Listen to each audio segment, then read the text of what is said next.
Cedarburg Board of Education. It's October 28, 2015. This meeting has been noticed in the district, and copies have also been forwarded to the news graphic as well as the Milwaukee Journal Sentinel. Please join me in the pledge of allegiance. Pledge allegiance to the flag of the United States of America and to the republic for which it stands, one nation, under God, indivisible, with liberty and justice for all. All right, first order of business, Mr. Kennedy, proclamation. Whereas the National School Lunch Program plays an important role in helping to ensure that every child in the nation starts school ready to learn, because a hungry or undernourished child is less likely to be an eager and attentive student. And whereas the National School Lunch Program has demonstrated a national commitment to the promotion of our children's health and well-being, allowing children to concentrate on graduating with the skills and knowledge they will need to be successful in the workplace or toward further studies, a primary goal of every child a graduate. And whereas in Wisconsin, almost 2,500 public and private schools serve about 510,000 lunches each school day. And whereas the success of this effort is due largely to the resourceful and creative local food service administrators, managers, and staff working in cooperation with parents, teachers, community groups, governmental personnel, and students.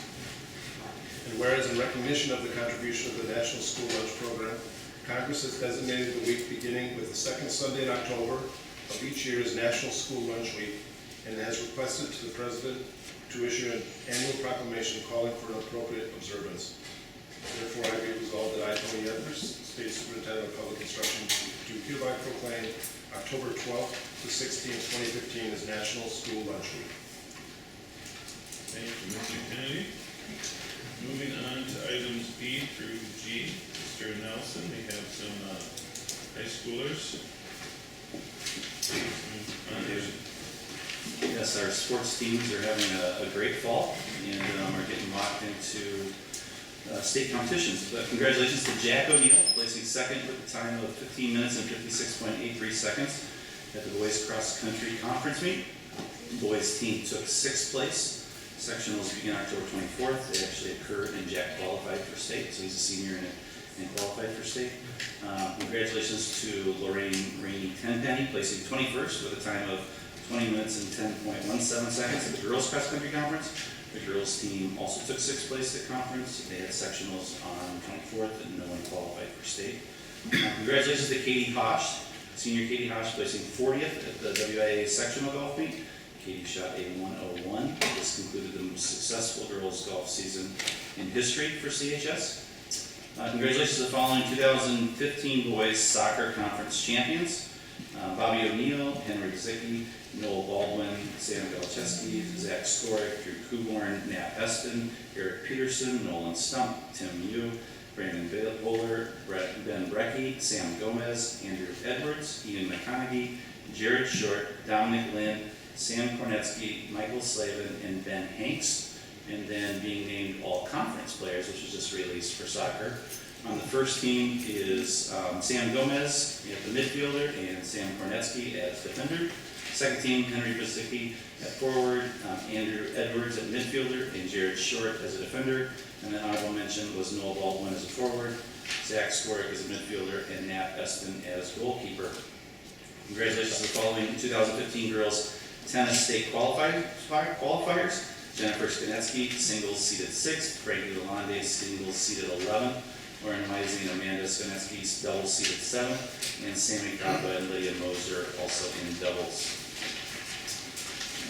Congratulations to the following 2015 girls volleyball conference champions: Kayla Bublitz, Emma Brower, Ellie Gorgetta, Kyra Lynch, Elena Pigeon, Kelsey Bolander, Riley O'Connell, Marissa Gall, Sophia Paul, Brielle Harvey, Jordan Heisdorf, Tabitha Barrett, Brooke Dever, Allie Barber, and Brendley Harvey.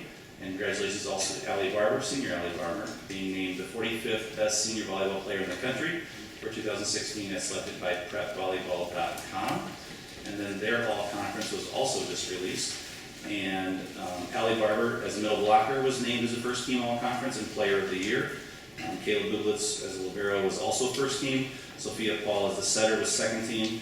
And Riley O'Connor is a setter, and Emma Brower is a defensive specialist for honorable mention. We also, as an ad, our marching band just had their highest score in school history, and they came in second at UW Whitewater 2 weekends ago now. And then soccer team is playing tomorrow night against West Penn West. I was wrong earlier. West Penn West on Thursday at 7 o'clock. We host that, and our girls volleyball team travels to Oshkosh West to play West Penn East at 5 o'clock tomorrow. And then our boys football team won last Friday against Slinger, and they'll play at Homestead this Friday night as well. So swimming is still to follow, and that's it. So a lot of good things going on. Absolutely. Thank you, Mr. Nelson. And let's move on to the consent agenda.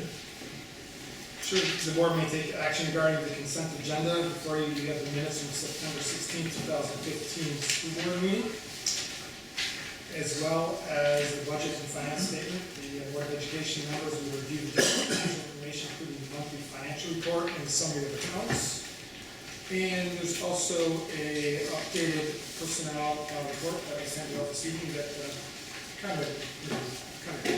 Thank you. This evening we have 2 teacher resignations. Clayton Wackles and Natalie Zavatsky have indicated they will be resigning their positions this month. We also have a retirement request effective at the end of this year from Jane Nowicki, Webster teacher. We also have 2 support staff members who have indicated they'll be separating with the district, Jennifer O'Brien and Richard Blair. And we recently hired Tammy Tokoff as a support person at the high school. Ask that you approve those changes. Take a motion. I'll move approval. Motion and second, any discussion? All those in favor? Aye. Against? Motion carries. Reports and recommendations. Thank you. Before I begin, I would like to just take a moment and this opportunity to express our sincere gratitude for the monetary donations and in-kind donations to the Cedarburg School District. The donations for the past 3 years have amounted to $342,642.38. These donations contribute to our mission of challenging students to achieve their goals and dreams. It's gestures like these that separate our district and community from others. As a team, we are able to accomplish great things working together. And so this evening, we have a few more donations to approve. The first one is I recommend the Board of Education approve a $1,300 FUTPO 60 grant from the Wisconsin Marketing Board to be used by Webster Transitional Schools Physical Education Department to fuel up to place 60 in other nutritional activities at Webster. As per the board policy 840, public gifts to schools, the Board of Education must approve acceptance of all donations to the district with a value of $500 or more. Move to approve. Second. Motion and second, all in favor? Aye. Against? Motion carries.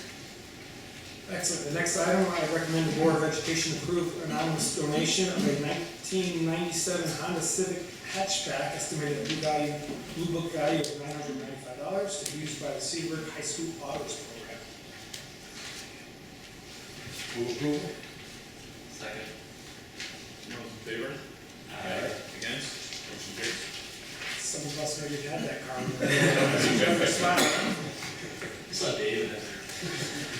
That was Kevin's daughter's first car. Next donation, I recommend the Board of Education approve a $500 donation from the Fine Arts Boosters to be used by the Cedarburg High School Vocal Music Department. Move it. Second. All those in favor? Aye. Against? Motion carries. The next item, I recommend the Board of Education approve the $500 donation from the Fine Arts Boosters to be used by the Cedarburg High School Art Department. Move it. Second. All those in favor? Aye. Against? Motion carries. Next item, I recommend the Board of Education approve the $500 donation from the Fine Arts Boosters to be used by the Cedarburg High School Drama Department. Move it. Second that. All those in favor? Aye. Against? Motion carries. The next donation, I recommend the Board of Education approve the $1,850 donation from the Cedarburg Athletic Booster Club to be used by the Cedarburg High School for new lane lines for the swimming pool.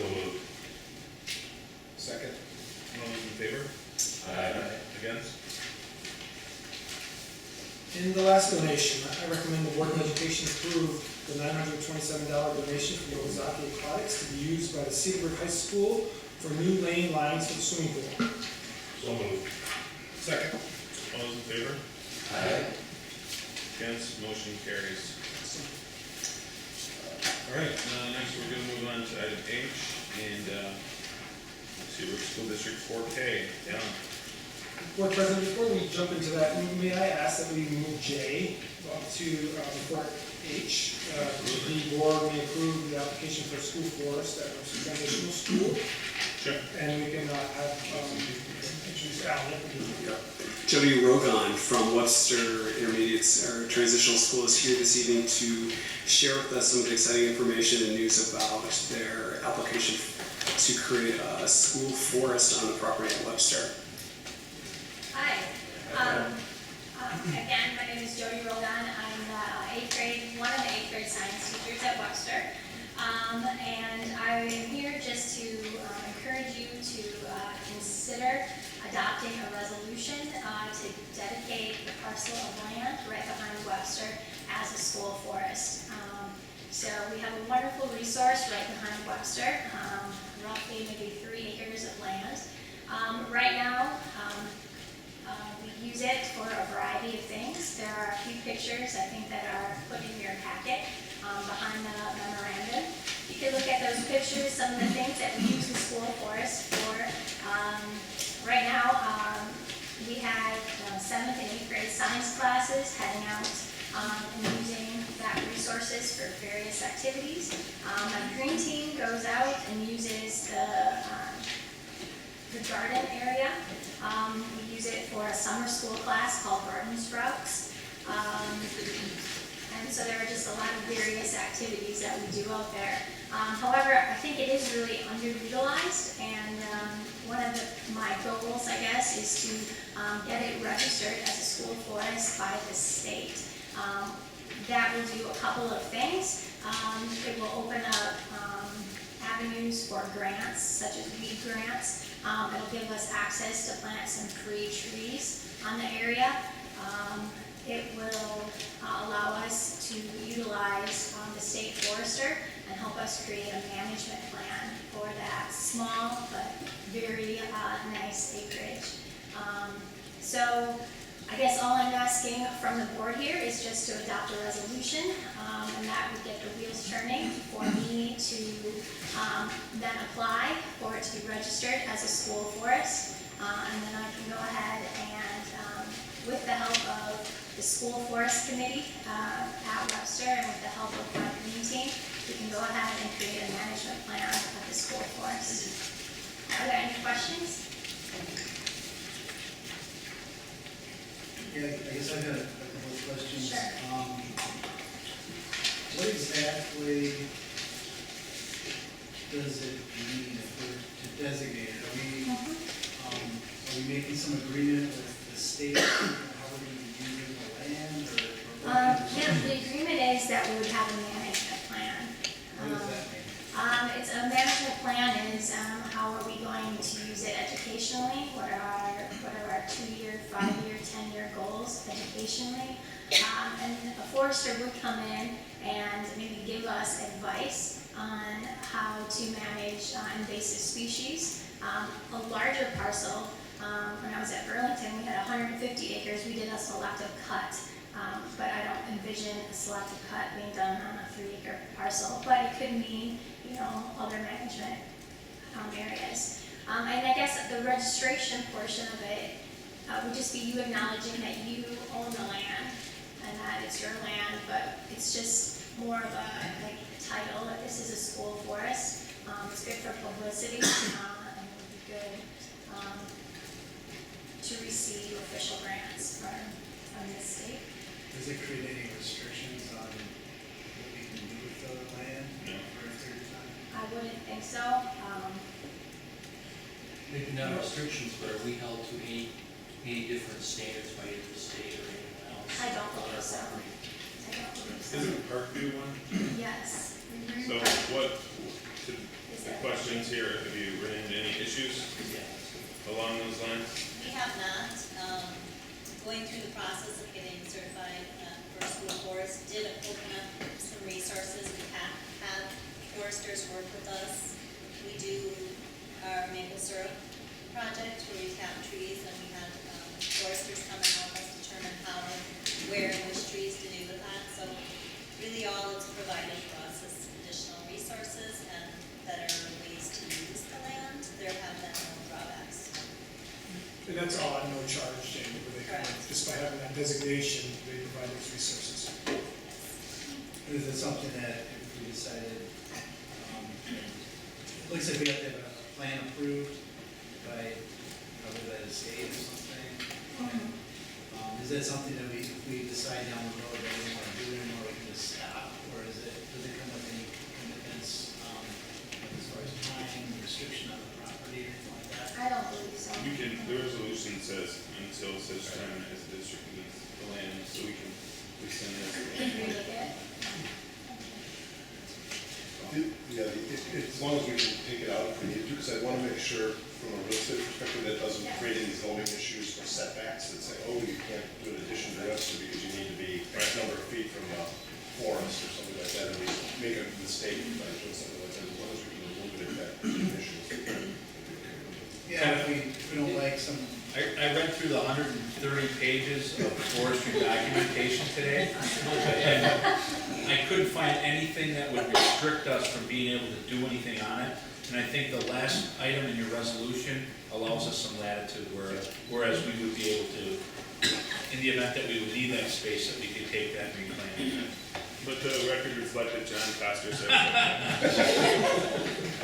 That I can read? Speed read. Okay, that helps. Yep. Are you gonna manage, are you gonna be the one that's putting together the, Yes, I'm The one of the management people, program? hopefully not the only one, but one of the people. you're a team? Yes, Okay. yes. And maybe at some point when you guys come back and do your updates for Park View and for Webster as well, you can talk about that and incorporate that into the presentation The what, discussion. the management plan and. Yeah.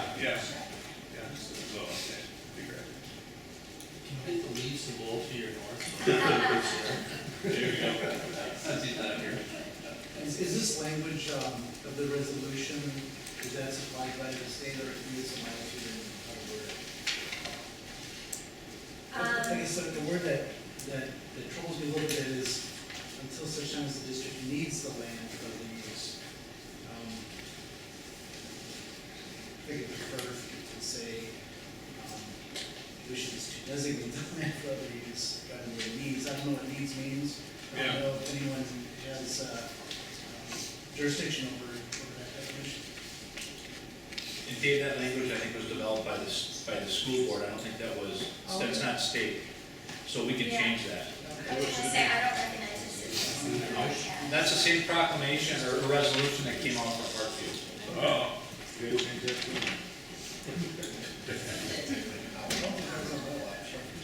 Yeah, you were here.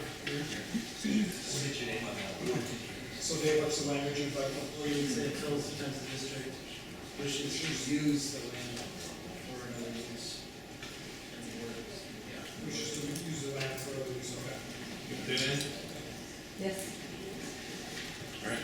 Would you like to, Alan's prepared to read the resolution, so it's on record, you want to do that? I think it makes sense. Whereas the School and Community Forest Law, Section 2820, Wisconsin statutes enacted in 1947 allows schools, villages, cities, and towns to own land and practice forestry. And whereas the Cedarburg School District owns approximately 4 acres of forested land on the site of Webster Elementary School, located in Ozaukee County Township, 10 North, Range 21 East, Section 27. And whereas the School District of Cedarburg will use the property known as the Webster Forest Preserve to provide education on sustainable forestry. And whereas an educational plan for the Webster Forest Preserve will be kept current while promoting active and sustainable management of the Webster Forest Preserve. And whereas this parcel will provide networking and learning opportunities for teachers and students to include but not be limited to outdoor education activities in natural resources management. And whereas over the years, forestry and forestry education have changed, And this parcel will provide an excellent opportunity to demonstrate not only the art and science of forestry, but the economics of forestry and the overall concepts of forestry management and land stewardship.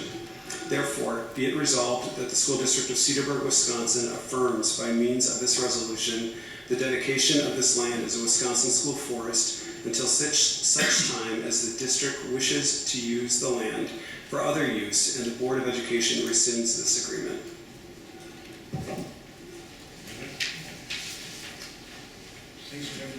Thank you. Would anyone like to make a motion?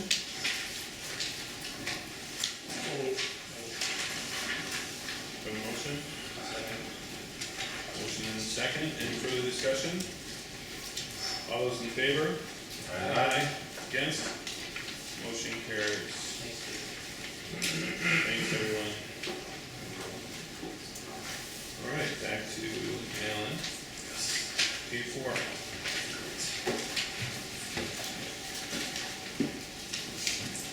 This evening, we have Alan Rope, Director of Curriculum Instruction, and Angela Little, the elementary principal from Thornton, here to make a presentation on 4K. The board has been a part of discussions for some time now, and tonight we are bringing this forward on the heels of presenting this to the P&F committee.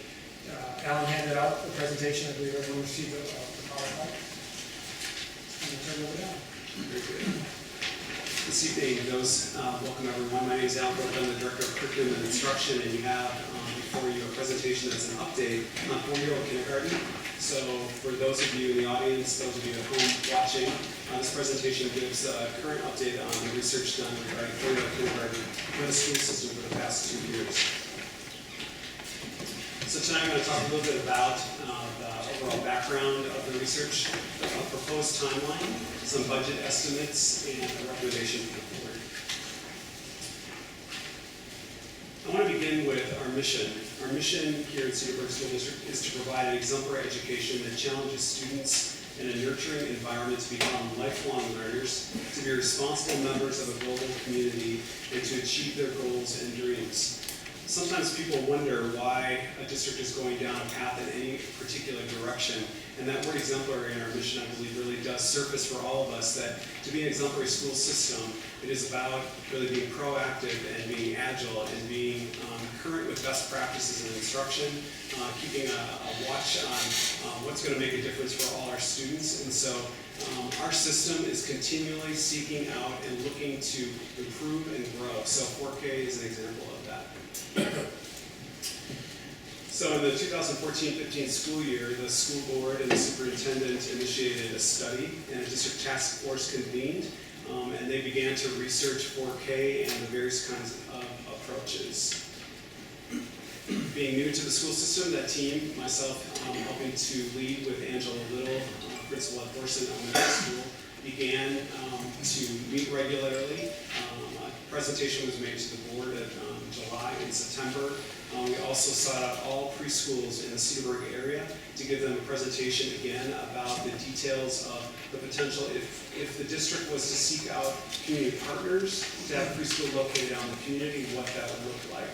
Those partners that expressed interest, we did do a school visit. So Mrs. Little and I went out to each of the school locations, preschool locations, and based on the criteria, looked at the overall viability of those locations.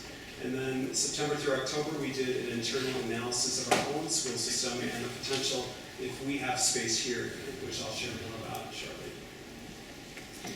Another reason why, being a district that is continuously looking out on the horizon and what's going to make a difference for all students, is just looking at 4K as it relates to the state of Wisconsin. So this state map is green, and green represents those districts in the state of Wisconsin that have 4-year-old kindergarten. There are 9 that currently do not, and Cedarburg is one of those 9. So as we're continuing to look to seek to improve our system and make sure that we're offering all that we can for all our students, we're well aware that we are one of 9, and certainly that's part of our consideration here tonight. We're also aware that 25% of the students that enrolled in kindergarten here in Cedarburg School District that completed a survey informed us that they did not have their children enrolled in any preschool.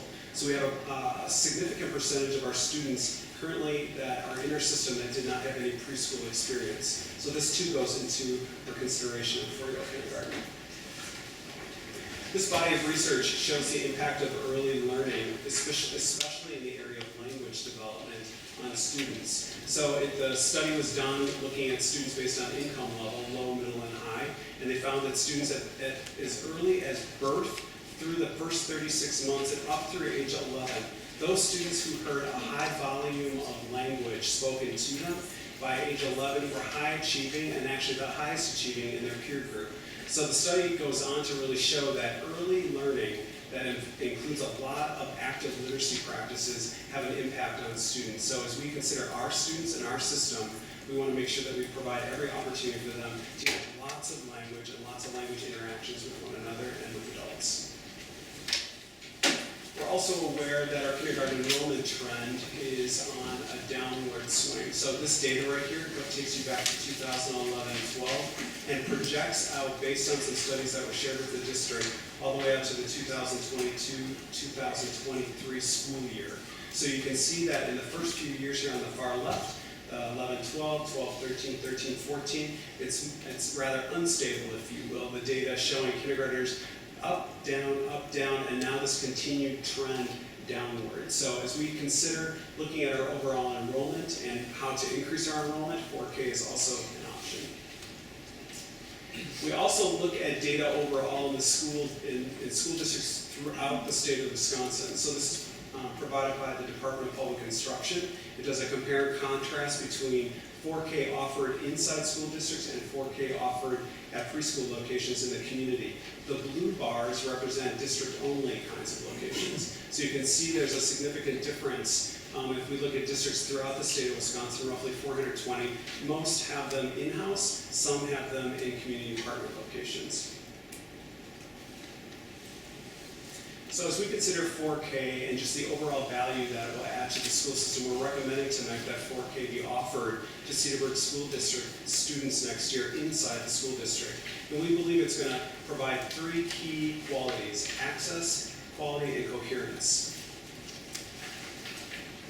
Access. So if we look at if we first consider just space alone, if we look at our three elementaries, Parkview, Thorson, and West Lawn, when we did an internal analysis of our schools, we found that there are spaces in all of them.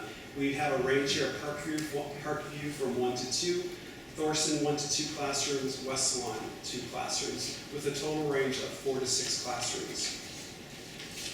So if we think about what that would look like practically, class size ranges of 15 to 20 students. One classroom would equal 2 sections, so that's a morning and afternoon session. Total seats available would be roughly 160 to 240 kindergarten students, or incoming 4K students. So that number actually exceeds the number that we would need. So our enrollment has not gone on any kind of trajectory that's in the 240s. So we have enough space to provide 4K to all students in the system. The staffing, we currently project to have 2 FTE teachers available in 2016-17 already. We would have 1 credential teacher and an additional support person in every one of those classrooms. What do you mean available? Do you mean the declining enrollment? As we look at our current enrollment, Chris, and roll it forward based on our guidelines, it frees up 2 positions. Access, it provides 4K would provide access to all students. So going back to that 25%, we theorize that some of those families may not be able to afford 4K, for example. This would open up the doors to Cedarburg School District to all students who are looking for 4K. So it provides parental choice then as well. So some may be opting for a community partner location. Cedarburg School District would also have 4K, so it gives them choices to select from. Provides quality. So you're going to get instructional expertise. Today I was meeting with the math teachers for kindergarten through 5th grade math instruction, and we were looking at aligning our practices kindergarten through 5th grade.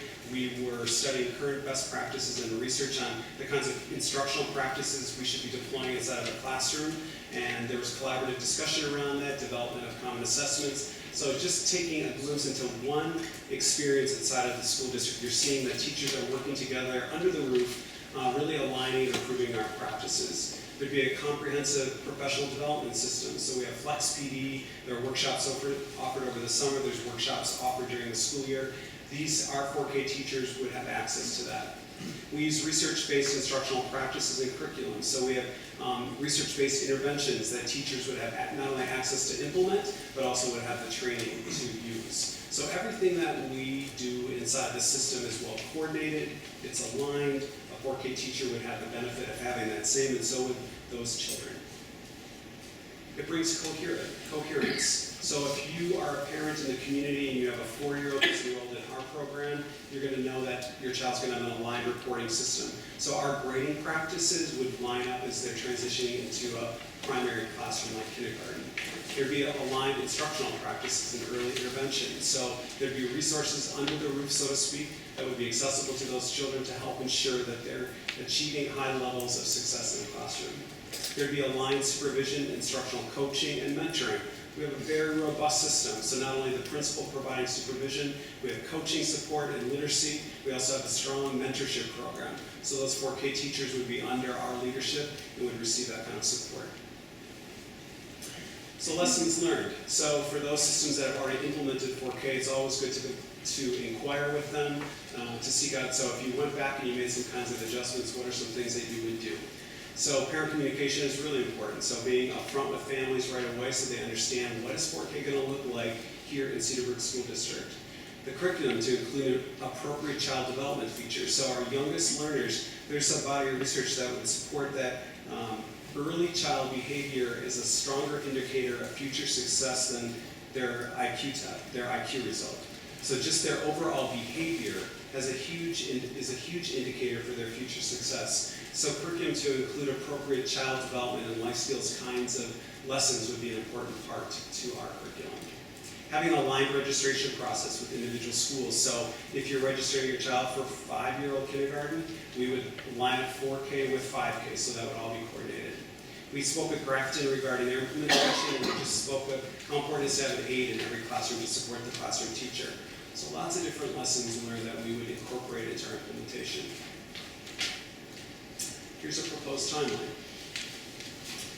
So November to December, based on the board's action tonight, develop a 4K advisory team. Establish 4K work group tasks, so there'd probably be segmented groups that would have specific tasks assigned to them as we begin to coordinate and organize our work and be ready to go in September. We timeline these. I use a continuous progress report as a way to monitor project management for myself, so there would be those kinds of things, and things would be timelines, so things are done timely, and we're all prepared and ready for students on the first day of school. And there'd be a communication plan, so parents, staff here in the district, and also the community, so they're aware of the board's decision. Who would serve on that advisory committee?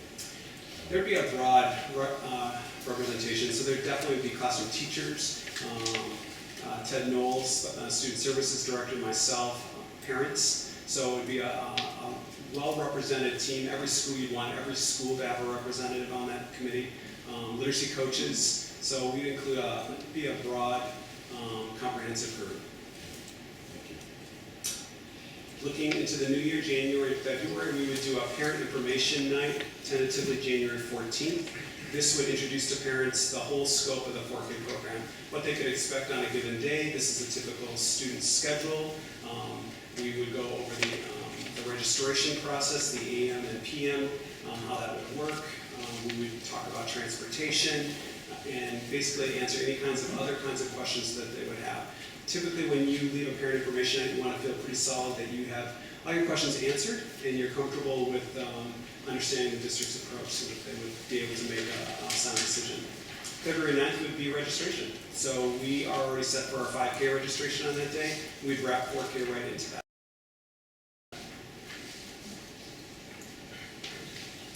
Next, Karen DeVornick is going to talk just a little bit about finances. What this does is it looks at 3 years, so next year and the 2 years thereafter. The first line simply looks at the revenue limit with the students we currently have. So I'm using the resident students, which equals 2,826. And what it does is it compares to the prior year, so you can see our revenue limit is scheduled with no 4K to drop $374,140 next year. So this kind of gives you a glimpse of where we're going to be at next year. Then the next year after that, it drops down more, 117,000. Again, this compares it to the prior year. And this is partially because we're starting to exit out of our declining enrollment and hold harmless in our 3-year rolling average. So then you can see what happens in 2018-19, and that's actually the last year before we'd even out if our enrollment stayed exactly the same. The next line looks at what if we added 61 FTE, so 80% of our current kindergarten kids at 50% is 61 FTE. So now we're adding the 61 kids, and immediately you would think our revenue limit would go up. It decreases, sorry, I'm cutting it out on this thing. It decreases even more because we're losing, we would immediately lose our declining enrollment exemption and hold harmless, which this year was 501,000, because the 61 FTE takes us out of the declining enrollment, 3-year rolling average. So then you see what happens in 2017-18, it starts to go up. And this is, again, using the same kids. The 61 kids are still in there, and our 2,800. There's no increase projected here. So you can see our revenue limit immediately starts to go up in 2017-18, and then again in 18-19.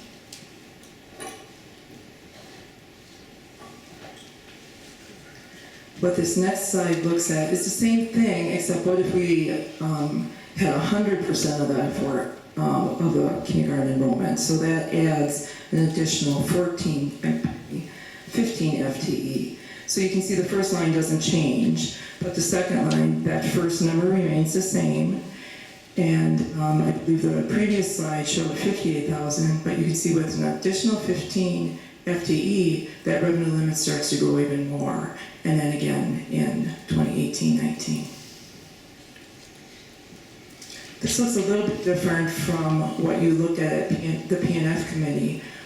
It's the same number, it's just what I needed to do was break it apart. I needed to say how many of these kids belong to the our normal revenue limit, and then what's the difference for 4K. So that 423,000.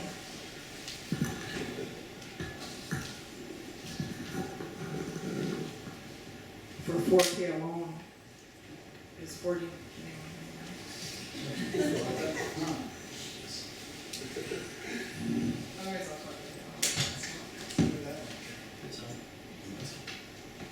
So anyway, what happens then is we take the 49, we have a negative 49,000 for 4K in our revenue limit, and we look at the costs of what the program would cost us the first year. So we looked at transportation, 54,600. 1 FTE we have to add to the 2 that we believe would be available at 70,000.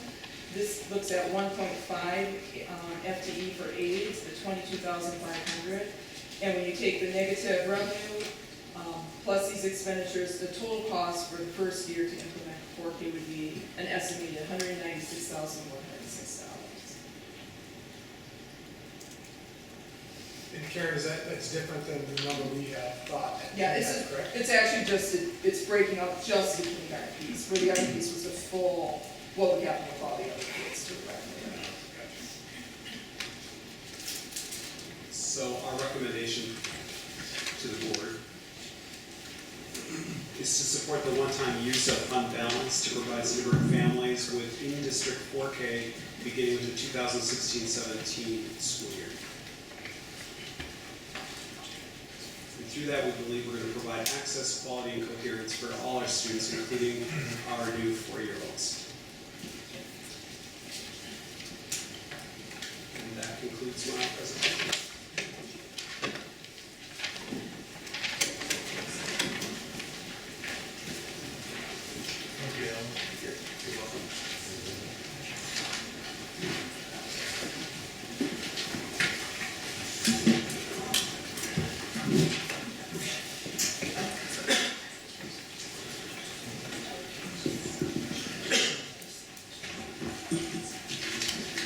We'd be happy to field any questions from board members at this time.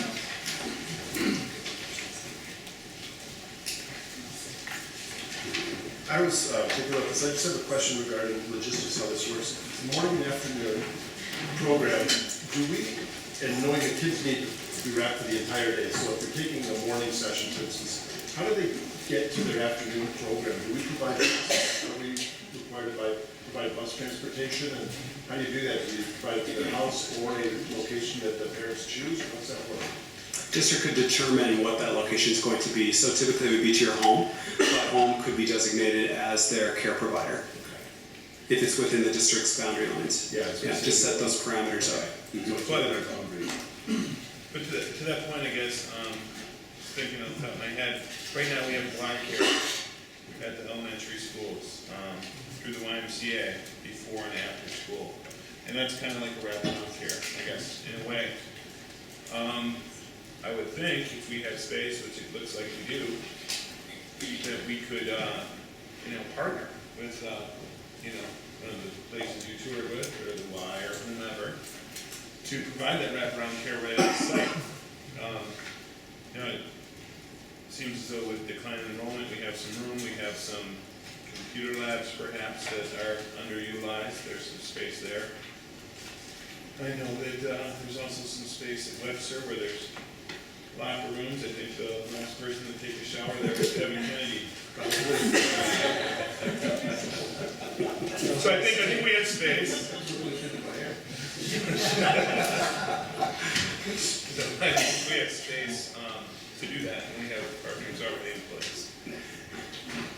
It's certainly an item for consideration. As we conduct the enrollment and we see what our numbers are, Chris, we can certainly look into that and determine if we want to provide wraparound care. Any thoughts on more than just one night for parent information? Yeah, that's a great question. I've often seen where you could do perhaps multiple nights or a daytime and a night, just to give parents options. Could be videotaped, so it could be posted on the website too, to give them a full understanding of what we shared. Yeah. I like the videotape piece. Mm-hmm. If we're gonna hit this maximum, if we're gonna strive where we wanna go, I think as many options as we think possible for parents to obtain information. Definitely, I agree. In the past, I believe we've conducted 2 5K registrations in the state. Okay. Yeah, I like that too. I like the internet piece. Yeah.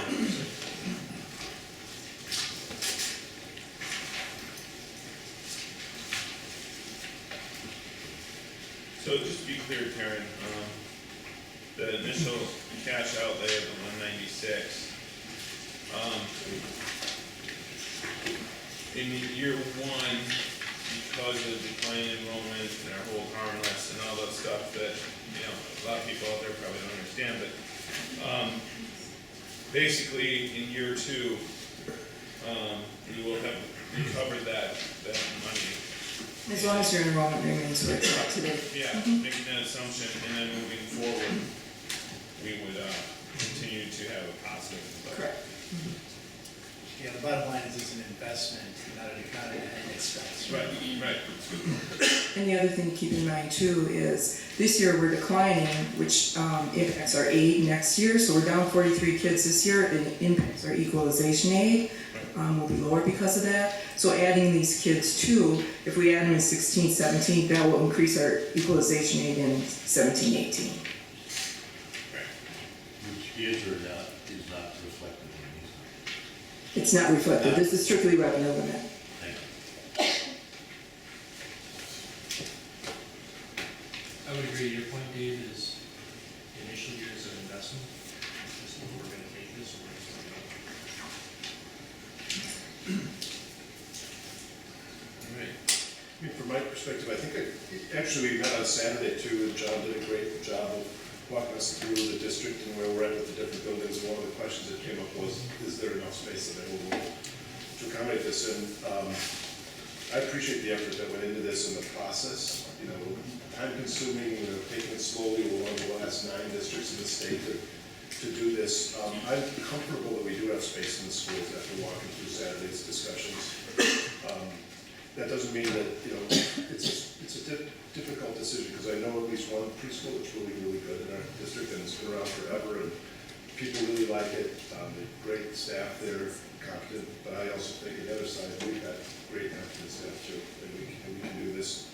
Karen, your financial impacts are huge to the district. I mean, you know, doing the quick math there, there's a $930,000 delta between the two different avenues we take, and, you know, that's sizable. For that issue financially, and I know we can do a good job with it, I think this is something we should move forward with inside our district. I agree with everything you just said, Kevin. I just amplify something and say that Chris's point about possibly looking to provide non-4K time, within our school system may provide an opportunity here for other providers to work in partnership with us, which is, I think, where you were going. Yeah, exactly. And that would only enhance these numbers we're looking at. And at the same time, I think, get us to the place where we're partnering with an existing provider who perhaps is not in a position to do all of these things. I think that makes a lot of sense. And there'd be some economies as well, as far as, you know, what those providers are paying for rent right now and how we would address that issue. There's a big cost savings there for everyone, for the business, for the parents, everyone. All right. Any other discussion? Anyone like to make a motion? I will make a motion. The motion would be that last slide, Phil. Chris, Yeah. if there's public here that wants to speak on this issue, since we haven't had public, we want to allow that first. Sure. Sure, would anyone like to speak on this? Anyone at all?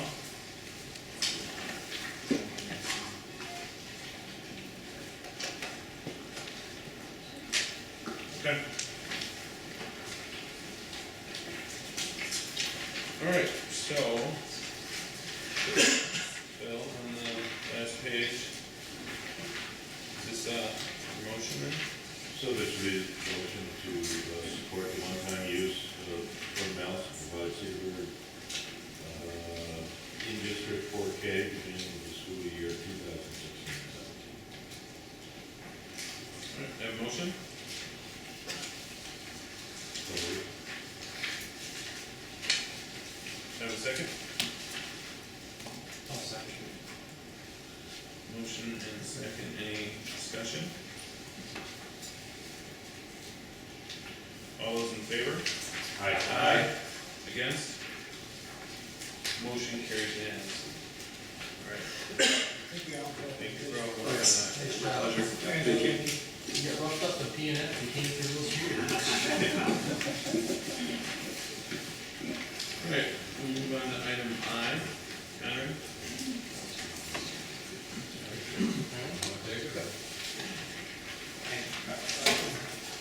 Prior to school board meeting, there was the first reading of the Neola policies, and And for the minutes, we moved and passed it without, we waived the first reading. The motion's been made. We voted on it at the last meeting. It's in the minutes of the meeting. We passed it. First reading was.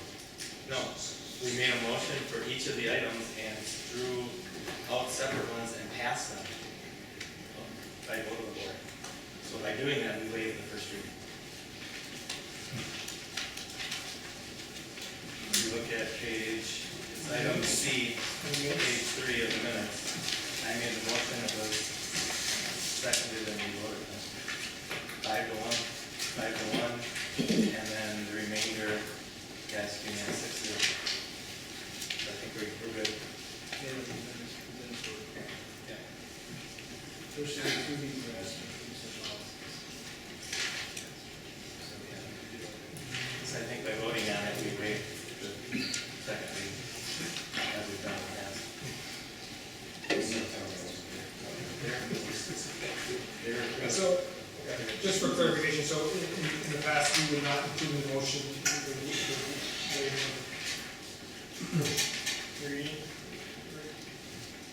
we've done it both ways. Wait, okay, so maybe, So I think there was I think that's confusion right. maybe because we did specifically say we were waiving it, but when we voted to approve it, I guess we assumed we were waiving that reading. I think it's true because it says, you know.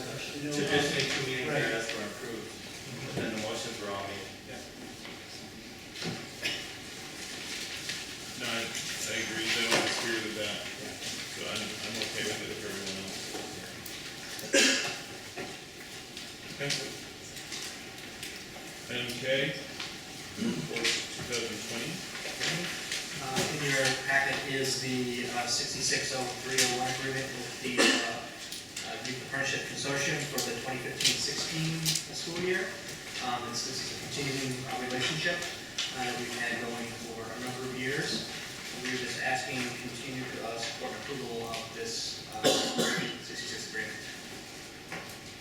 I'll move to approve. I'll second that. Motion second, all those in favor? Aye. Against? Motion carries. Calendar?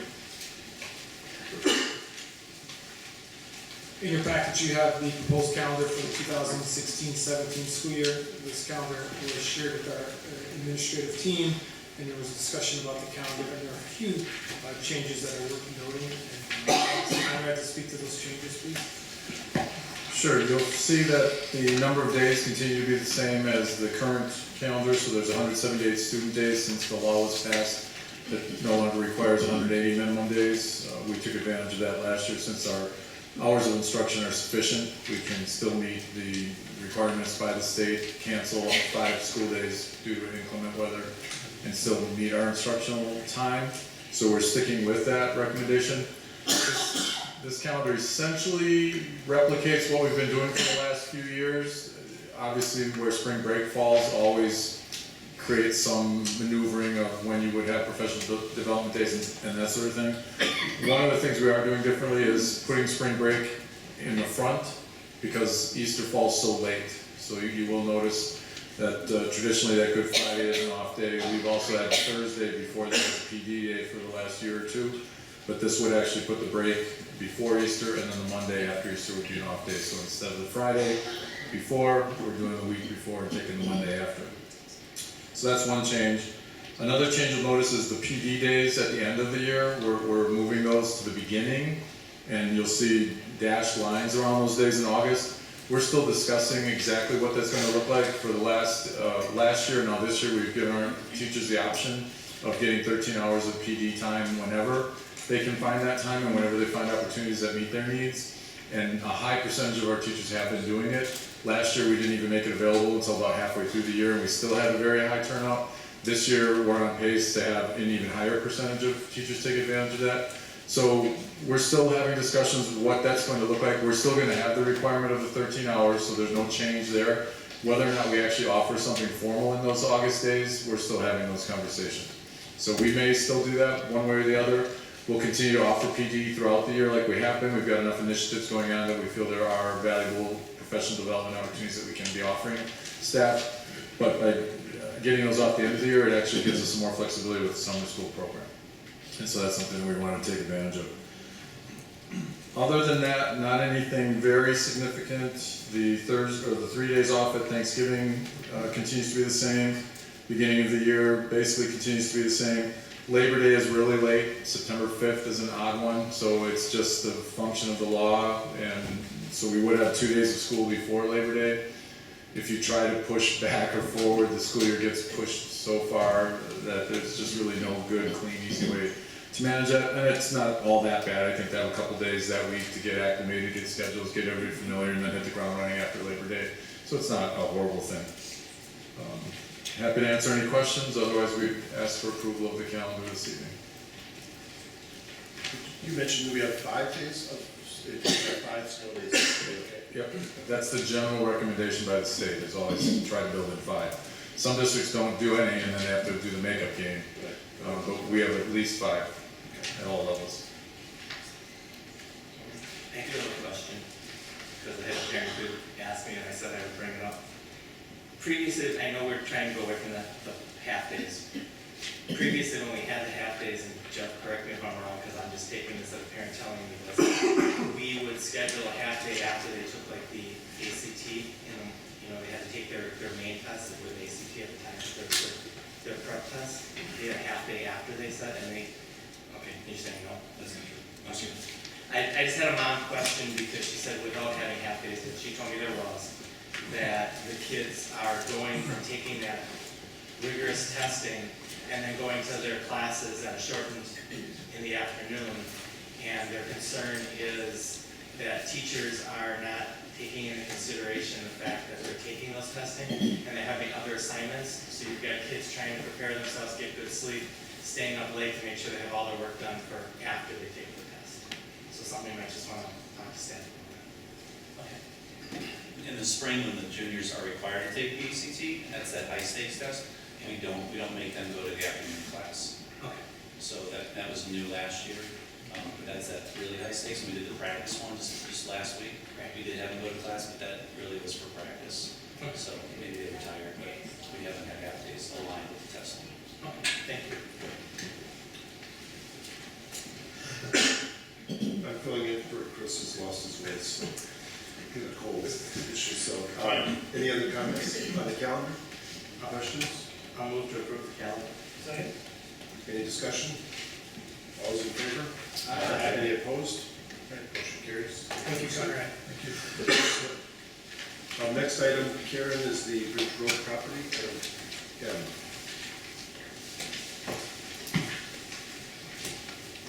In your packet, you received lease information on the 20 acres of land we leased to a local farmer.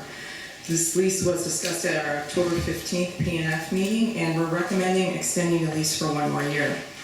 This 20-acre parcel is on Bridge Road, and the per acre amount is $81 for revenue totaling $1,620.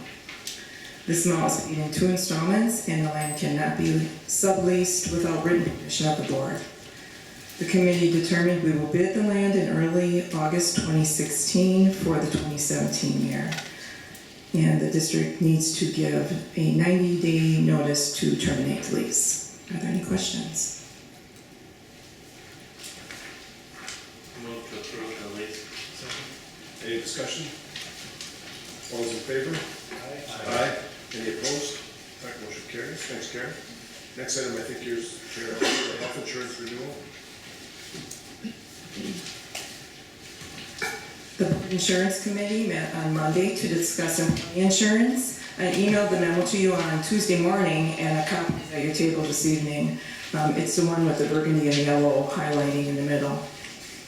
We are pleased to have received a notice of a 1% decrease to our current rates. Our insurance company, WCA, is also offering health club reimbursement in the amount of $120 for employees on the single plan and $240 for employees on the family plan. The committee recommends approving a 1% decrease with WCA and no changes to the current plan. If approved, the district will begin its open enrollment process with employees in early November. Are there any questions? I'll move to approve. Second. This is a wonderful news that we get on top of this issue, and it's great to see, and appreciate your hard work, pushing all the employees up, and it's working wonderfully for us. It's awesome. Last year we had a 0% increase, so. It's great. Maybe, Mr. Vice President, at P&F, we also discussed increases we're seeing not only in the private industry, but in other areas within districts, and the relationship with WCA and how they've treated both the district and our employees. This is an outstanding relationship. Yeah, it really has. You said 0% last year, and then a decrease this year. I don't know if anyone else has seen things like that in the private sector, that's for sure. So that's great. And even when we went with them, they absorbed all the deductibles with prepaid with Positions, stuff. Yeah, they've been a great partner. They were with us. So we do, it's a motion and a second. Any other discussion?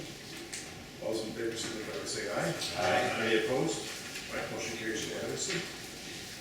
Thanks, Karen. Let's go back to you on the dental insurance. The Board Insurance Committee also discussed the dental insurance renewal last Monday, or this past Monday. The dental memo was emailed to you on Tuesday and is at your table and it's highlighted in green. The dental renewal came in at an increase of 2.8%. Even though there is an increase to our insurance dental budget, even though there was an increase to our insurance, our dental budget actually went down because if you recall, July 1st, we went from, some employees had a 0% premium share, others had 1%, and we moved everyone to a 12.6% premium share. So we actually had a savings overall. Second. Motion and second, any discussion? Who was second? Rick. Any discussion? All those in favor signify by saying aye. Aye. Any opposed? Aye, motion carries unanimously. Don't you get a drink of water first before we go to the next one? Right, the next one is the board may take action regarding the resolution authorizing temporary hiring in the amount not to exceed $2 million, pursuant to section 67.128A, one of Wisconsin statutes. In your board packet, you received a memo and a copy of the resolution to authorize $2 million for temporary cash flow needs. This is to accommodate the timing of expenditures paid and revenues received with our largest deficit in January prior to the receipt of our property taxes. The documents were sent to 9 potential bidders Wednesday evening and were due today at 11 o'clock. 4 bids were received this morning, one of which was not compliant. The bid results document was placed at your table this evening, and you can see the 4 vendors that bid. The top, the lowest interest rate was received from Robert W. Barrett. They bid the full $2 million at an interest rate of 0.53450% and a total interest cost of $4,158. The other bids were received and they came in between 0.63518 and 1.07150.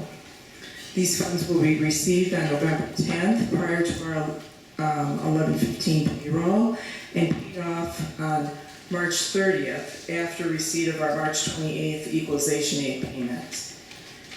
In your memo, there was a chart reflecting 5 years of bid rates, which range from 4.2 to 0.7384. 4.2 was from last year, that was our lowest bid. It is recommended the board approve the resolution authorizing borrowing $2 million with Robert W. Barrett and Company Incorporated. So moved. Second. Motion and second. Bill? Any discussion?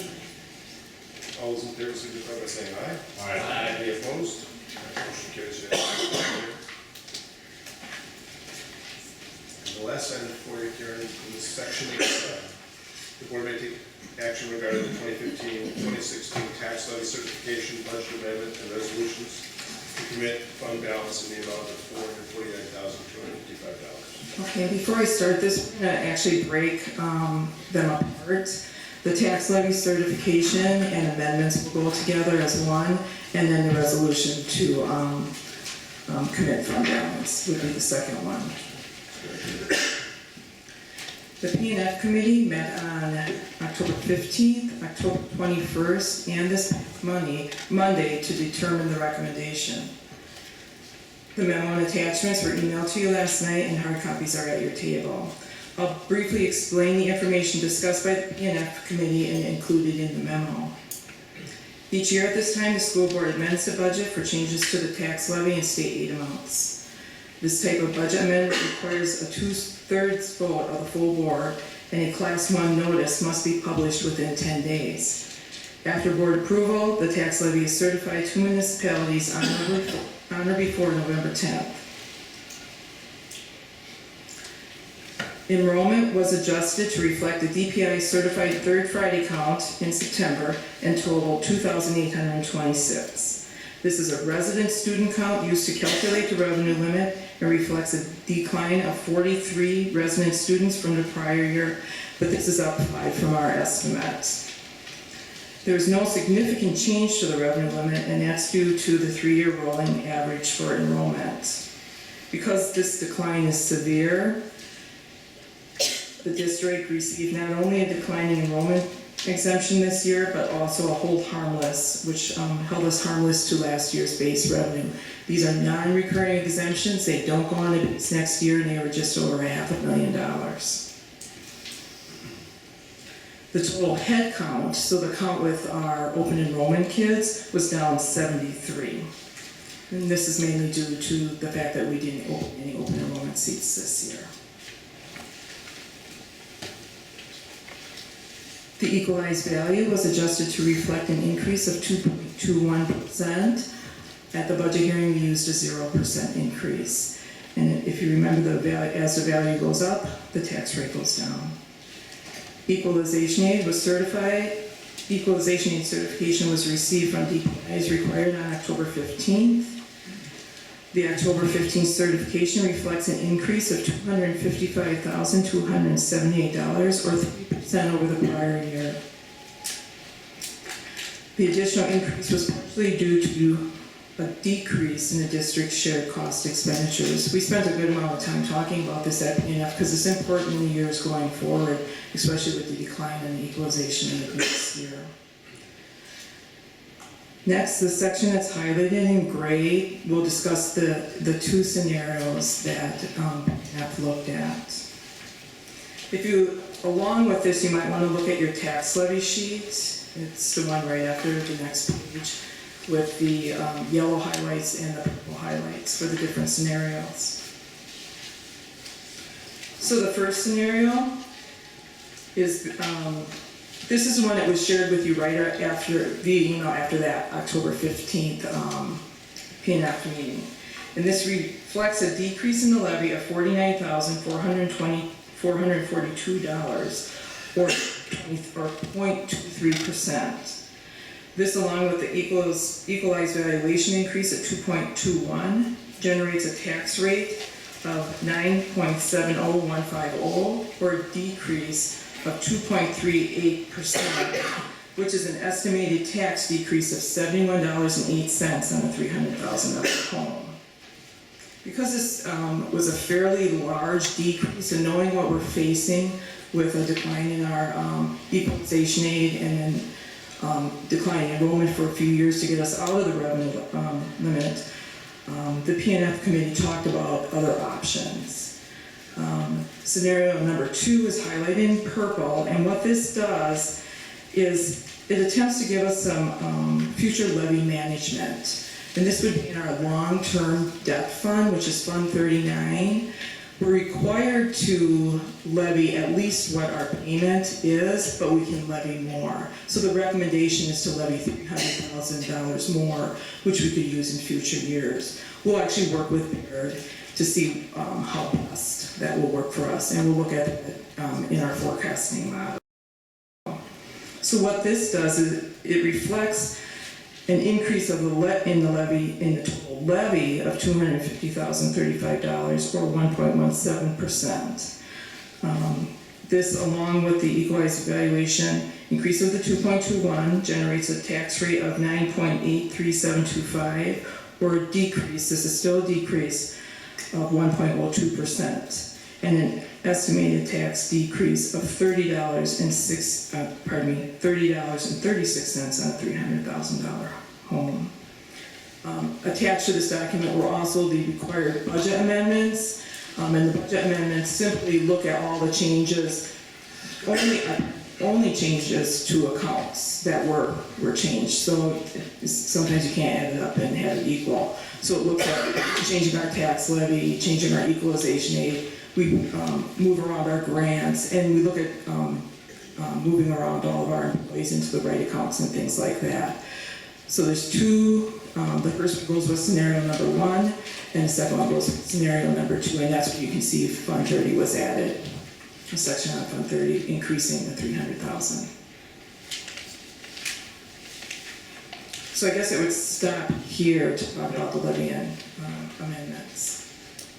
Are there questions that people have regarding the two different scenarios that we're talking about with the levy, or any basic questions? Are any of the variables that Karen got in the last month or so from the adjustments? I think a lot of this was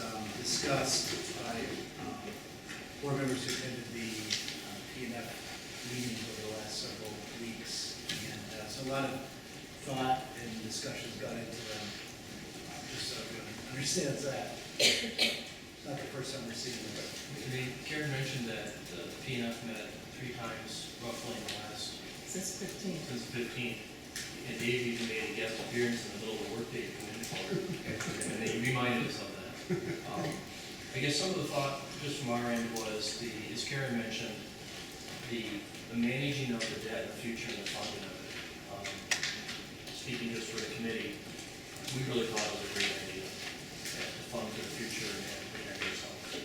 So if there wasn't any other discussion, I was going to make a motion to move to approve scenario number 2 of the 2015-16 tax levy certification budget amendment.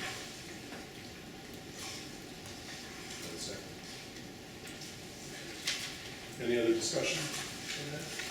And I just like the fact that we're still cutting taxes, but we're also protecting the taxpayer from, we could give a huge one now, but then suddenly have a huge increase later. We're trying to make sure that we are smart with that, which I think is a great idea. Yeah, I agree with you, Rick. Trying to keep us from, having a decrease one year and a huge increase the next year, and a big decrease the following year isn't really good for people, for their budgets, and also when we can still do this, set this money aside for future debt service and still reduce taxes all in the same. That's what it is. Just for your information, are there many more scenarios? Karen told us we're doing And whittled it down. Okay, there's a motion and a second. Any other discussion? All those in favor, signify by saying aye. Aye. Any opposed? All right, motion carries unanimously. Great job, Finance Committee. Good job, Karen. Karen and staff. Second motion would be the resolution to commit fund balance in the amount of $449,255. Should I go through it real quick? That's right. No, that's okay. Attached to your memo is also the final budget reconciliation sheet. We did talk about this at PNF too. The changes from what was approved at the August budget hearing are highlighted in yellow, and I'll go through the larger ones. We knew this would probably happen, that we would for sure get the $150 for per pupil aid, and that calculates out to $427,950. We also, as you heard tonight, received a -1 increase in our health insurance. So that, remember, that's only for six months, because the first 6 months of the year we were under the zero. And that's $121,167.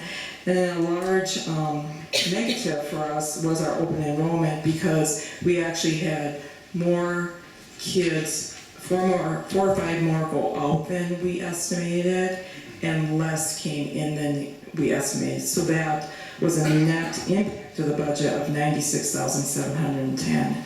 When you take that and some of the other changes into consideration, we end up with a positive $449,255.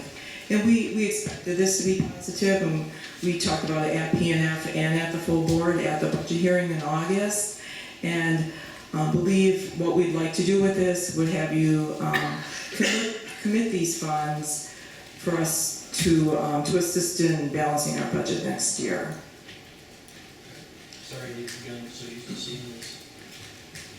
And the resolution is written, I'm gonna read it and I'll explain one thing.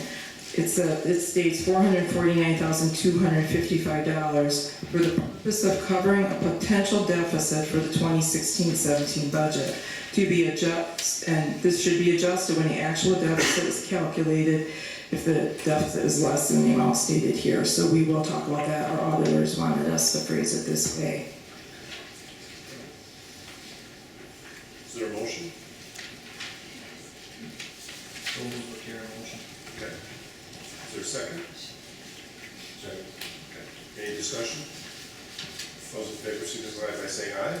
Aye. Any opposed? Right, motion carries. I'm gonna take a quick break now so that we can do the public comment section, and we'll continue on if we want to do that by 8:15. I have to read that document. Is it, yeah, there are people who'd like to speak? Okay. While you're coming up, in the past, the state attorney general issued guidance on how government bodies such as school boards should conduct the public comment portions of their meetings.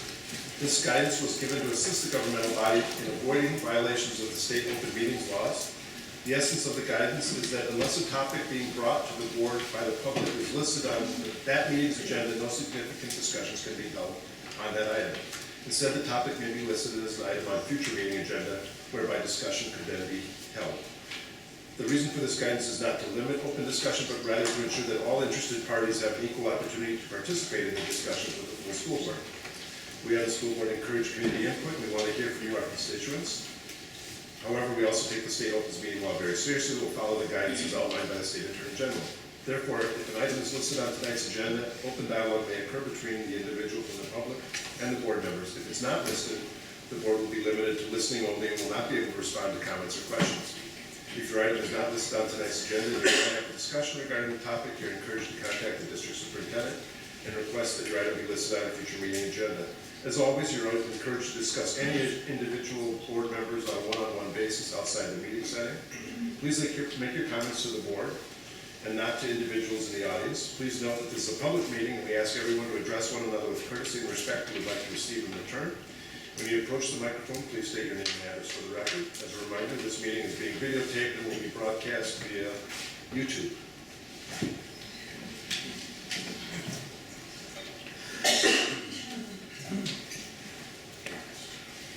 Good evening. My name is Victoria Benson-Hora. I'm a Cedarburg citizen, W66 and 582 Madison Avenue. I'm also the vocal music director and music department chair at Cedarburg High School. Thank you, school board members and district leadership, for this opportunity to share some good news. I was just reading an article today on the Americans for the Arts blog site, and it was entitled, "What Executives Really Think About the Impact of the Arts on Workforce Skills." 200 big-time corporate managers and executives were surveyed to find connections between arts education and engagement and workforce skills. These executives reported they found that only 4% of the incoming workers were seen as having leadership skills, and in general, were lacking essential skills to succeed. Interestingly enough, 90% of the surveyed executives stated that they had participated in the arts in school and agreed that the arts contributed to their own success. But oddly enough, only 22% thought their businesses should support the arts. I learned a new word. It's called a major perception gap. And I have the good news to share. Thankfully, Cedarburg High School is working to change this gap. And I'm very happy to introduce to you some outstanding Cedarburg High School young people who are developing their leadership skills through the arts. Please note their recent successes. Hello, my name is Alex Osterman, address 8610, State Highway 60, Cedarburg, Wisconsin, 53012. I'm a student at Cedarburg High School and also the drum major of the CHS marching band. I wanted to come today to talk about the amazing season we've had this year, all the way back from about this time last year. Planning the show for marching band, hiring staff. Starting in the summer, we had a week-long band camp, and then Monday and Thursday night practices throughout the summer. And then throughout the school year, having Monday night practices and practices every other day throughout the first quarter, or first few weeks of the quarter of the school year. And then we have competitions throughout the school year, and we'll talk about those also. I'm Samantha Schrader, W53 and 4x4 Park Circle, Cedarburg. So our first show that we did was in Germantown, and it was exhibition. And the second show, we got second place at Waukesha West with a score of 70.0. And then our third competition of the season was Greendale with the second place, a score of 74.5, 4.5 increase from the week before. That Sunday, we placed first place at Wisconsin Lutheran with 75.45. My name is Olivia Bornstein. My address is 1090 Canary Court, Grafton, Wisconsin, 53024. After Wisconsin Lutheran, we had our final competition in Cudahy. where we scored a 77.7, and that was a first place win for us. And then that whole week after that competition, we prepared for state, which is our final goal throughout the entire season, where we got our highest score in school history of an 82.2, and the second place award in school history. So throughout the season, this year and our past 4 seasons here at CHS, we've been striving to reach that 80, and this season we really pushed for us, the Royal Seniors, and this was our last year. And we reached that 80, not only 80, but 82.2. We couldn't have done that with all the support from the district, our administrators, and all of our staff at the high school. Thank you to the hardworking kids in the marching band. In addition, we wanted to share with you that Cedarburg High School has 5 representatives in the state honors ensembles who will be performing in Madison at the state music convention this week. These students competed against thousands of students from across the state. And I mean that sincerely. I was on a board to listen to kids to be picked, and I think I listened to 100 kids in one location, and there were 10 locations, and that was just for choir. They will be representing our district in the orchestra, Dana Ricard on French horn, symphonic band, Molly Elbis on clarinet. In the concert choir, we have Teddy Eston, tenor. In the treble choir, we have Jordan Meyerhofer, soprano, and in the jazz ensemble, Nat Eston on trombone. I'm especially proud to say that Cedarburg High School has a representative in each of the honors ensembles. Thank you for including this good news in the board minutes. Congratulations.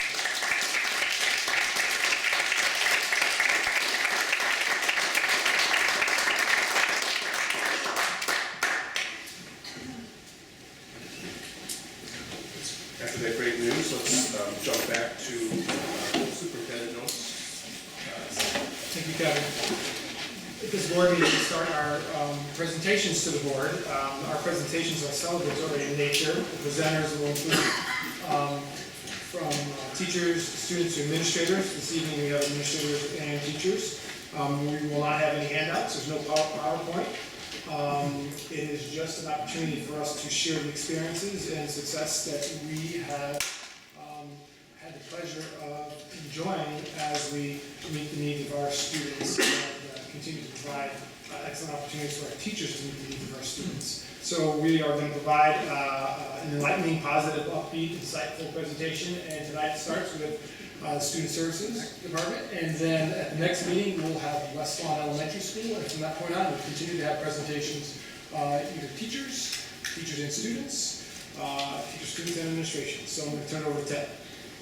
Good evening, my name is Ted Long, the Director of Student Services, and I am proud to have a wonderful group of staff from Thorson Elementary. I'll allow Ms. Little to introduce them and talk a little bit about their roles at Thorson.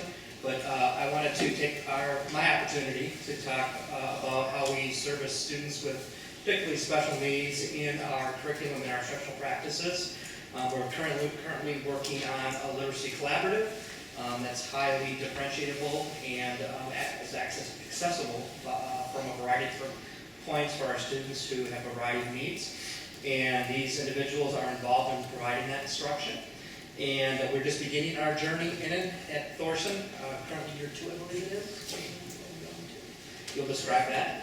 And so they wanted me to mention that, in that as they present, it's not a finished product or a polished product, but they are excited to be part of it. And co-teaching is a way to provide a combination of both regular education experience with the support of the special educators. So just let them come up and We're going to start out with Gretchen giving you some background about Literacy Collaborative, and then I'll share a little bit about our process that we used and what co-teaching looks like. And then we have our teachers here. We have Amy Kahn, who is our 4th grade general education teacher, co-teaching with Jill Doherty, one of our special education teachers, and then Katie Kawakowski, 2nd grade gen ed teacher, co-teaching with Amanda Hepner, new name. So that's why I looked at her. And she's one of our special educators. So we'll start with Gretchen with that Literacy Collaborative framework. Angela. Good evening, everybody. You may remember me from a couple of years ago when I was here presenting on Literacy Collaborative very early in our process when we were just being trained as coaches. This is, as Ted was explaining, our second year of implementation. So our 3rd through 8th grade teachers were trained and were implementing last year as their first year, and now they're comfortably going into their second year. I wanted to give you kind of a taste tonight of how Literacy Collaborative really fits in to the co-teaching that Angela and the other ladies are going to go into more in a few minutes.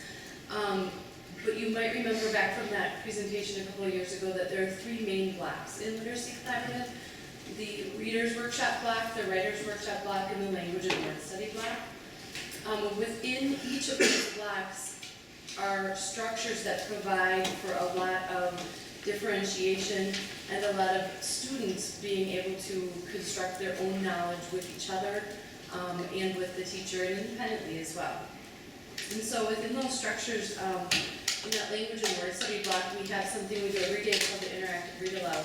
And in that time, students are seated in a circle so that as the teacher reads a well-planned, intentional read aloud to her students, she's able to pose a couple of high-level questions to them. And instead of having students raise their hand to answer the questions, every student is able to turn and talk and give answers to their partner so that not only 1 or 2 kids are answering, but the entire class is answering.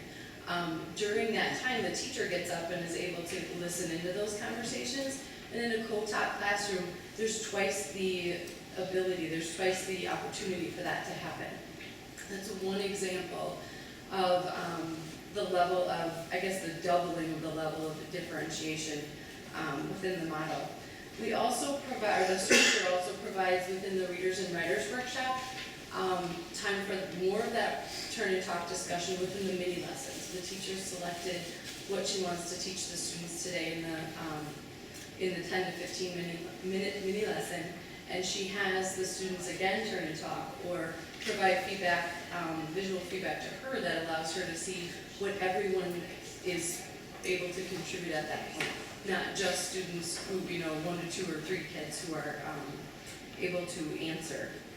And so within those workshop times, we also include a small group, guided reading or guided writing lesson, where teachers are able to differentiate to exactly what that group of students needs. In a co-taught classroom, there's twice the ability or the opportunity to do that. And so those students in that classroom are receiving more opportunity to get that small group instruction. As far as our students with special needs go, in a co-taught classroom that is doing Literacy Collaborative, it's highly structured and highly provided for more of those opportunities for differentiation and meeting all kids' needs. I just wanted to leave you with one little example today. As I was in Amy and Jill's classroom doing some coaching today, they were doing a word study lesson, and Jill, the special ed teacher, was up at the front of the classroom giving them a lesson on a new routine for one of the days of their word study. And after she gave the mini lesson to the whole class, special ed and regular ed alike, they got to work, and Amy, the regular ed teacher, pulled 2 of the students with special needs to the back table. Those 2 students with special needs needed a different list of words to work on that was more appropriate to their needs, but they did the exact same activity as the rest of the class. And as they finished it up, one of the little boys turned to her and said, "This is my favorite day of word study." And he left that group with he was so proud of himself, and he felt so responsible for the learning that he participated in without much support from Amy, in fact. And so it was really just a nice, for me as the coach coming in and seeing that, it was a really nice example of how that classroom within LC can be supportive of our students with special needs as well as our regular ed students. So with that, Angela's going to explain just a little bit more about the co-teaching framework. Okay, so I just want to share a little bit about the background and the process that we took that has brought us to this point, and then how co-teaching is currently looking at Dorset. As you know, much of the work that we do together as a faculty centers around constantly analyzing and evaluating our student progress. And then from that evaluation, we make adjustments to our instruction to make sure we are meeting the needs of all of our students. So as we looked at our school needs last year, we identified an opportunity to explore co-teaching between general education teachers and special ed teachers as a way to provide those necessary services and supports for our students within that general education setting. So truly providing that least restrictive environment for our students. And as you just heard from Gretchen, with the highly differentiated framework that Literacy Collaborative provides, co-teaching is really a natural fit within that framework.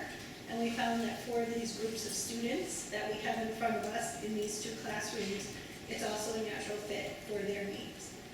So just to give you a really quick definition, co-teaching is when you have two equally qualified teachers. So in this case, we're talking about a general ed teacher and a special ed teacher, and they work very closely and very collaboratively together to plan and deliver instruction and then to assess their student. And they do this using various delivery methods, and that's based on student needs. So from lesson to lesson, they utilize different delivery methods, and sometimes even within a lesson, they may use one or more delivery methods just based on the content and the needs of those students to that specific content. So it is a really responsive model. As we explored co-teaching last year, we worked very closely with Barbara Hilliker. She was a consultant from CISA 1. Last year for us, she provided some professional development around co-teaching and inclusive practices, and then also guidance in shaping how co-teaching looks this year for us. And then as we begin implementing co-teaching, we're continuing to work very closely with her. She's providing additional professional development this year for our entire staff, and then she's providing targeted coaching and support to the co-teaching pairs as we move through this. As Ted said, we are in the beginning stages of this, and we are co-teaching in these two classrooms, 2nd and 4th grade. We are focusing on the area of communication arts in both classrooms, and then also in math in the 4th grade classroom. So as with any initiative or any new teaching method that we implement, there are certainly challenges that we encounter. We're working through those, problem solving as we go. Just like I said before, we're constantly analyzing and adjusting and doing that every step of the way. But we believe that this co-teaching model really supports our overarching purpose, which is meeting the specific needs of all of our students and doing it in a way that has the greatest impact for our students. So with that, I'm going to turn it over to the co-teaching pairs to share a little more about their work and how this looks in their classrooms. Gretchen did a great job of describing what we do, but I have a little bit more. Co-teaching provides more interaction with all the students. Both Jill and I are providing instruction for all the students. The students see us both as the teachers in our room. There isn't one, like you're my teacher, you're my teacher, we're both teachers in the room. And they kind of see that and they feel that. Special education students stay in the room and get to experience all the parts of the day, including that Literacy Collaborative. One part of the Reader's Workshop, which is part of the Literacy Collaborative, that I feel benefits from co-teaching is the guided reading groups. Students meet with the teachers throughout the week, and since we have 2 teachers available, those small reading groups can meet much more often. The students work in their small groups, working on their own level. So Jill and I are able to meet with the students who are reading below 4th grade level every day, and others at least 3 times a week.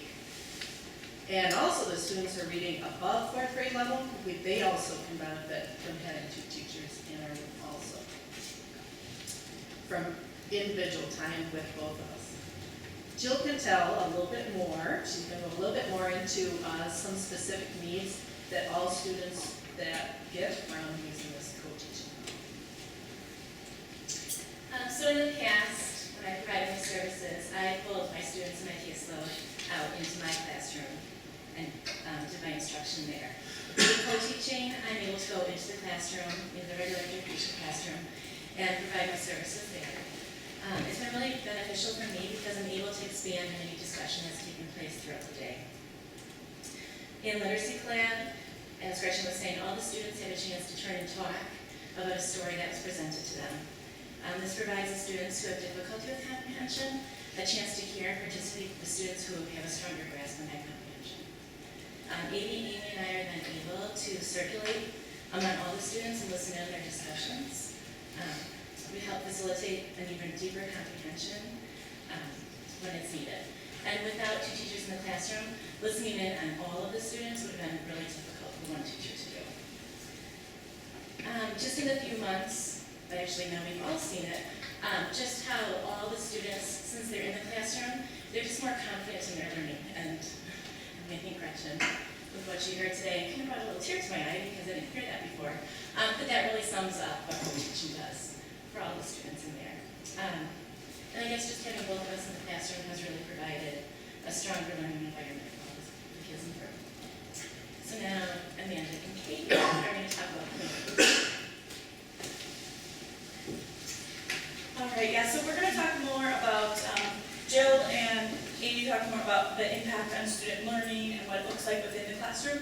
So we're going to talk more about how our relationship is working together and how it's really improved our teaching. So starting with just the planning. So with our co-teaching model this year, we've been able to work more closely within the planning process. Amanda and I meet frequently, multiple times during the day. We have a more structured meeting time, but then we also kind of check in a lot more often now that we are co-teaching. So we're able to plan lessons, look over assessments, and problem solve needs. When doing this, we're able to learn professionally from each other because we each have different strengths that we can learn from. During our planning of lessons, we're able to discuss modifications to meet the needs of all students and prepare our lessons accordingly. So in the past, at times, we sometimes would have a lesson or an assessment, and then we would kind of have to meet afterwards and say, oh, that totally didn't work, how can we make it better? So now we're able to plan ahead and just make it more effective for learning for our students. So this year, we're able to use a lot of strategies and ideas that we both have brought to the table, but then we're also able to come up with a lot more engaging ideas and strategies that are helpful for all students in our classroom. Amanda's going to talk a little bit more about our planning and how we work together. So from our training on the co-teaching model and the planning together, we evaluate every lesson that we teach to decide how we're going to deliver the instruction that will provide the students with the best learning environment. So for example, this year during a math lesson, which provided the building blocks and the foundations of problem solving, we decided that alternative co-teaching model would best fit the learning for all of our students. Another positive of co-teaching is the skills learned are able to be directly carried over within the classroom by both the special education teacher and the regular ed teacher. Previously, skills learned in either the special education in my room or the regular education weren't as carried over as easily within the different settings. So with the co-teaching model, all students are participating more in age-appropriate activities within the classroom. We're definitely seeing a benefit for all of our students. I think Angela's going to. So I just want to wrap it up by, first of all, acknowledging the hard work that these ladies have done. They really have jumped right into this, put a great deal of work and effort into developing and implementing this model.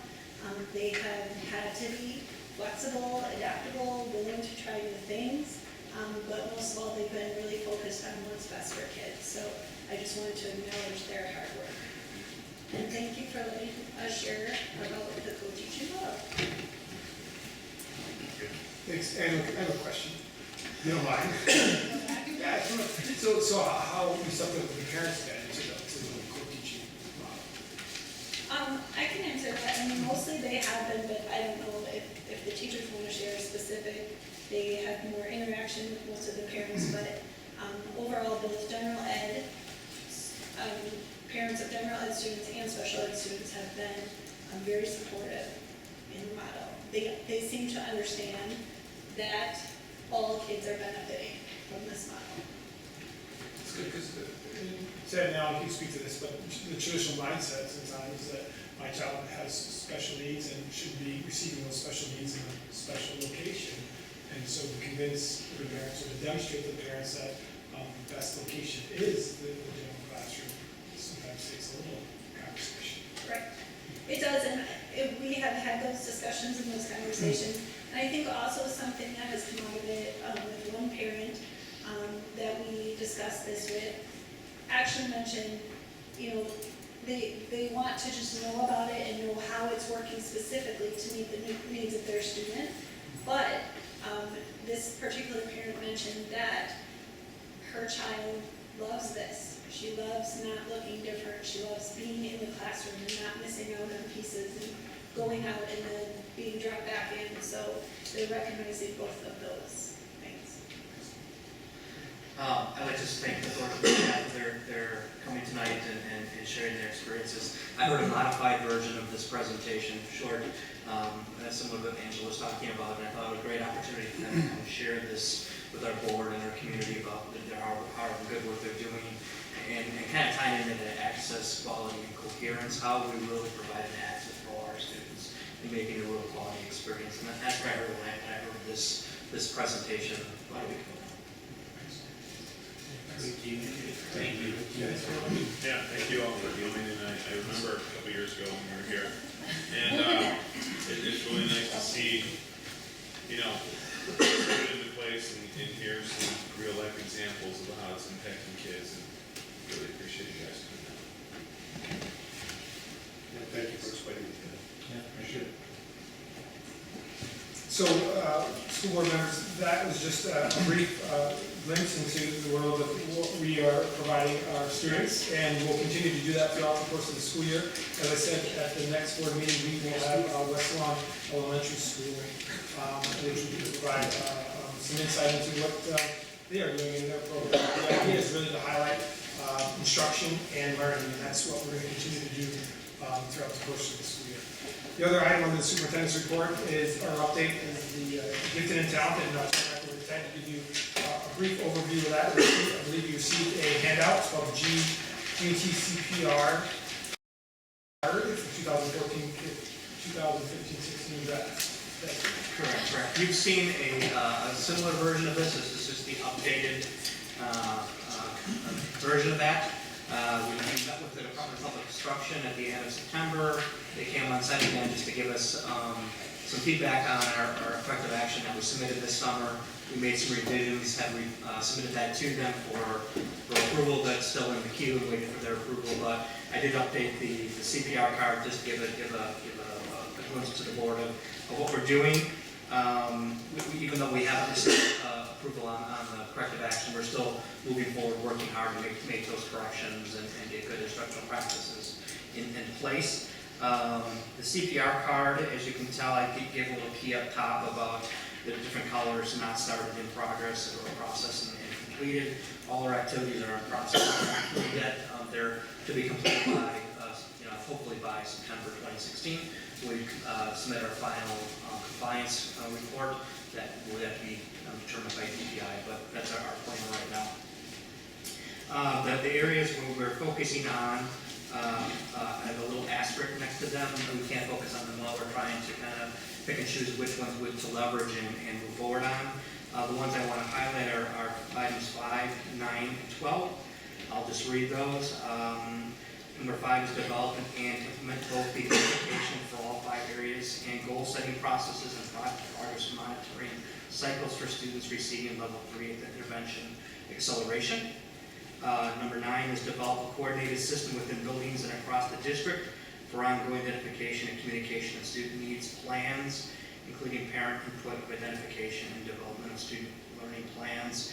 And this goes, we're kind of tying this together because part of our process was to look at how to maybe morph or combine our responsive ed, which is RTI and ELL and GT together. So it does a lot of different things there as we try and build capacity for all our students. And number 12 is refine the problem-solving team approach to ensure staff, student parents are aware of the process. You discuss student needs, concerns, potential identification where GT is appropriate. It's really set up our process for identification and communication. Excellent. And this is beyond what Scott Peters is doing with us, correct? Correct. This was just a compliance following up on the audit from DPI last school year. That we found we had some areas of improvement to be looking at. Scott Peters did a progress, a look at our GT program, areas of improvement as well. It was not a full audit, so he looked more at what the district could do to improve the programs. That report was presented at the curriculum committee of the board recently. It's on the website for the public to view. We're reviewing that on November 2nd, I believe is with our gifted and talented parent advisory board, and which includes parents and district staff to kind of vision and look at and surface some things that were important to the community on that front. And we'll be bringing that to the board as part of this corrective action or the CPA card as well to move forward. And then the deadline, you have no anticipated problems with meeting any of those dates? It's hard to tell. DPI has been helpful in their technical assistance, but they haven't given a nod in terms of what they believe is appropriate. So we'll have to wait and see what they say. Okay, well, as far as number 7 goes, I know there's a group of guys that are pretty deft in policy, so we don't work weekends with you on that. Get that done. We've got the policy already approved, and we're working on administrative guidelines. There you go. That concludes the superintendent update. All right, committee reports. Policy committee, Rick? Dave's gonna handle it, since I injured myself in the meeting. We're gonna make it. In the policy committee meeting, we had a presentation from Kristen Rose about the district's use and students' use of technology and the security procedures and policy we have in place for that. She put together a comprehensive presentation. We had question and answers from the public. It was a real good meeting. The things that came out of it is that we are going to do further review of the district's agreements with Google and Gaggle. Gaggle's one of the screening products. And we're also going to be, at Todd's suggestion, hiring a consultant to do an audit of our data security. I think that was about it. And that security audit was added to the budget, is that right? Correct, yeah. And then we set another meeting for next month to address some of the more specific questions that came out of the more general presentation that she gave us. Right. P&F, Jeff, I don't know, we kind of talked about a lot of it. Actually, the policy meeting Dave had was actually a great meeting. First time he's added anything to the budget that we have spent on. That's true. It's also an investment. Yes. It's very good. He needed to do that. There's not ROI with that. Sorry, Dave. The insurance committee, we kind of talked about that too. Do you guys agree with that? Yes, we covered that. All right. Then I will accept the motion to adjourn to executive session, whereas anticipated the board will adjourn to discuss review performance evaluation goals of the superintendent pursuant to Wisconsin stats. 19.851C, consider performance evaluation data in an educator performance-based compensation plan which involves discussion of specific public employee over which the board has control. Pursuant to state statute 19.851C, and we also will approve executive session minutes from August 19th, 2015. I'll accept the motion to go into executive session. I'll move to adjourn into executive session. Motion? Second. All those in favor? Aye.